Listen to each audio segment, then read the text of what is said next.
जय हिंद दोस्तों। लोकसभा के चुनाव जो है 13 मार्च से रखी गई है।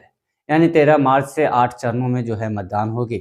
इस जो 8 चरण की जो मतदान होगी उसमें कई-कई क्षेत्रों को बाँटा गया है। आपको बता दूँ कि 13 मार्च से इस बार चुनाव जो है प्रक्रिया शुरू शुरू हो जाएगी। यानी महज़ अब कुछ ही दिनों में के बाद जो है चुनाव की जो है प्रचार-प्रसार जो है जारी रहेगी। वहीं सभी कैंडिडेट का जो है प्रत्याशी है वो घोषित होने के कगार पे हो चुके हैं। कौन से प्रत्याशी कहाँ से चुनाव लड़ने वाले हैं, ये भी अब समय आ चुका है बताने को हर पार्टी को। अब ये देखने वाली बात होगी कि किस तरह की क्या-क्या रणनीतियाँ अपनाती है।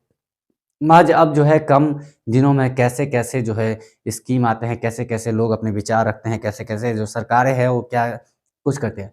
आपको क्या लगता है कि प्रधानमंत्री नरेंद्र मोदी की पार्टी यानी भारतीय जनता पार्टी जो है एक बेमिसाल जीत दर्ज करने की कोशिश में है या बेमिसाल जीत दर्ज करने वाले हैं? वहीं राहुल गांधी क्या है, इंडिया अलायंस को आगे ले जाने की बजाय वो पीछे कर रहे हैं। एक ओर देखा जाए तो इंडिया अलायंस में सभी जो है दल वो कहीं न कहीं छूटती हुई नज़र आ रही है, पीछे जो है छूटती नज़र आ रही है। और दूसरी ओर बात की जाए तो भारतीय जनता पार्टी जो है कहीं न कहीं इंडिया अलायंस से आगे बढ़ जा रही है। यानी भारतीय जनता पार्टी के साथ में माफ़ कीजिएगा गठबंधन की जो सरकार है, एनडीए की सरकार वो आगे बढ़ रही है।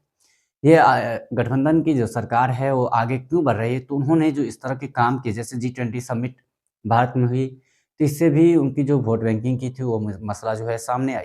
और भारत में जो सबसे बड़ी लोक आस्था होती, जो सबसे बड़ी जो लोगों को विश्वास था कि हमारे राम लला कब विराजमान होंगे अपने धरती पे, धरातल पे, अपने जगह पे कैसे आएँगे, कब आएँगे? इस बात को लेकर के कई तरह की जो अटकलें थी, उसे भी प्रधानमंत्री नरेंद्र मोदी ने अपने हक में दिलाई और अपने हक में दिलवाई तो उन्होंने अयोध्या में श्री राम मंदिर का भव्य आयोजन किया, प्राण प्रतिष्ठा का आयोजन भी किया और इसके बाद जो है लोगों का हुजूम, लोगों का जो है शैली थी वो आगे बढ़ती गई। अब प्रधानमंत्री की कद जो है वो आगे बढ़ी, ऊँचाई पारी करी। वहीं बात की जाए तो कहीं न कहीं धारा 370 हटाने के उपरांत जो 2019 में धारा 370 हटी, उसको भी ये सरकार में देखनी होगी।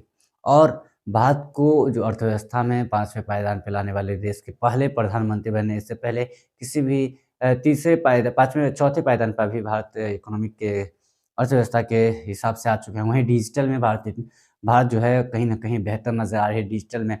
अभी ये सब जो स्कीमें हैं के साथ-साथ में अगर Bharatiya Janata party India alliance में जो जा रही है, तो इंडिया अलायंस कहीं न कहीं पिछड़ती नज़र आ रही है। क्योंकि इंडिया अलायंस के पास में वो तो एक तो आपके पास में लीडर नहीं है कि आप किस लीडर के साथ में चुनाव लड़ने वाले हैं प्रधानमंत्री के कैंडिडेट पे। वहीं दूसरी ओर बात की जाए तो आप उस कैटेगरी में नहीं आते जहाँ धर्म का अपमान हो लगातार उस पार्टी को आप विद्रोह ना करे हो।